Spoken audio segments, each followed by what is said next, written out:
one issue that I would say is there's been no conversation about let's cut corporate taxes. Let's actually take the hit on corporate taxes short term to try and get Australia going. Let's try and change that productivity question to get Australia moving on that front. Because unless there is political change, the country is stuck. Now, I'm not talking about a change in election. I'm talking about a change in attitude from both political sides, and yet both are so modest in their ambitions. I think if they were more ambitious, that Australians would back them in, back the leadership if they would go that way. But neither side wants to go that way. They're being very demure, as it were. Yeah, well, that's the political question.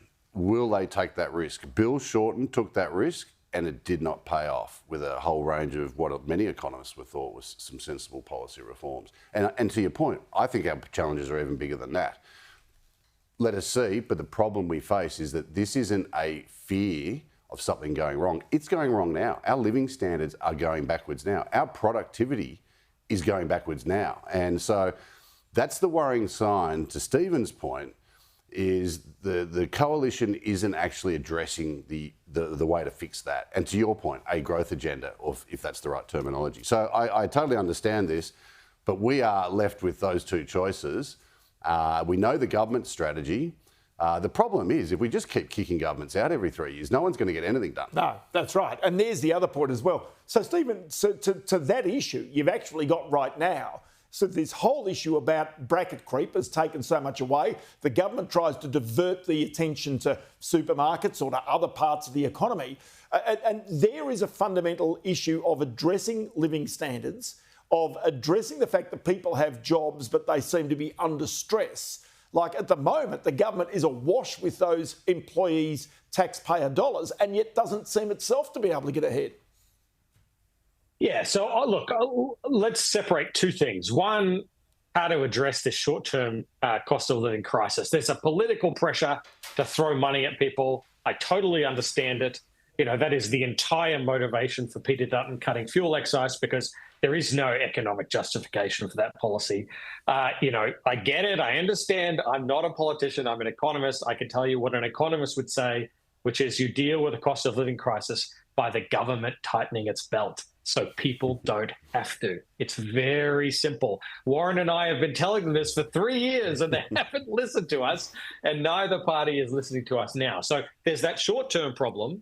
Now, I'm hoping in the medium term we're out of that problem and we can start to think about the long-run trend, which is when we want to start doing the things you talked about, right? Cutting corporate tax rates, getting productivity back again. And I will say, I will point to one thing in the budget, which again is those income tax cuts, which have been dismissed as a kind of, coffee a week.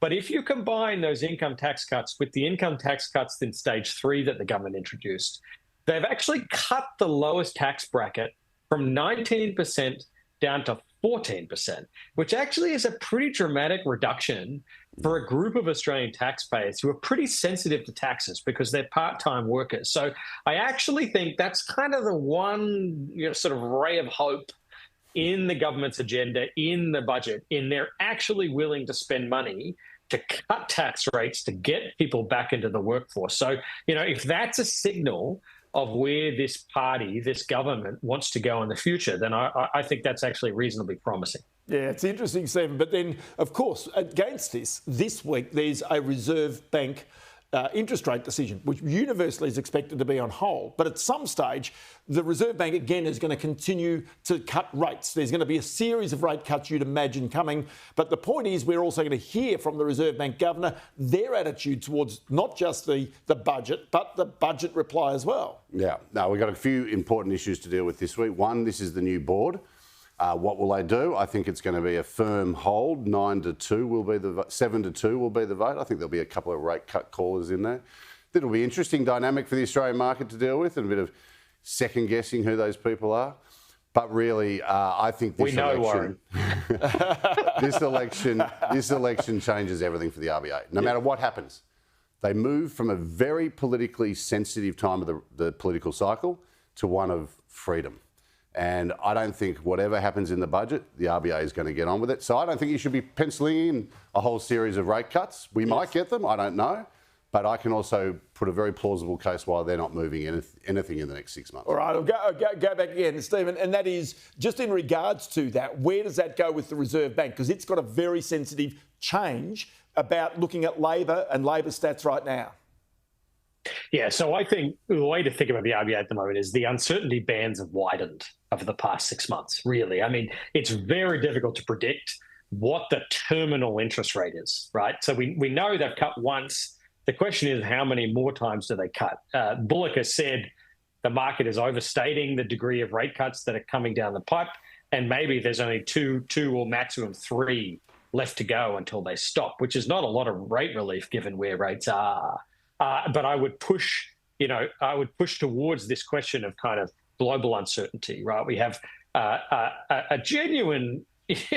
I mean, I'm sitting in Washington, D.C., of all places. So, I go to kids' birthday parties and talk to the parents of kids who work for the Justice Department or the EPA. They're all getting fired. There's sort of massive uncertainty in the U.S. economy. Trump just put 25% taxes on all auto imports, which is just extraordinary. So, the degree of policy uncertainty in the US, the way that will flow through to investment, through to economic growth, inflation, how that will spill over to other countries, including Australia, China, all across the world, that is just creating massive uncertainty. So any rate better that has a strong, confidence about the trajectory of interest rates going forward, I think is mistaken. Tell you what, Stephen Hamilton, and to also Warren Hogan here in the studio, many thanks for your time today and for your analysis.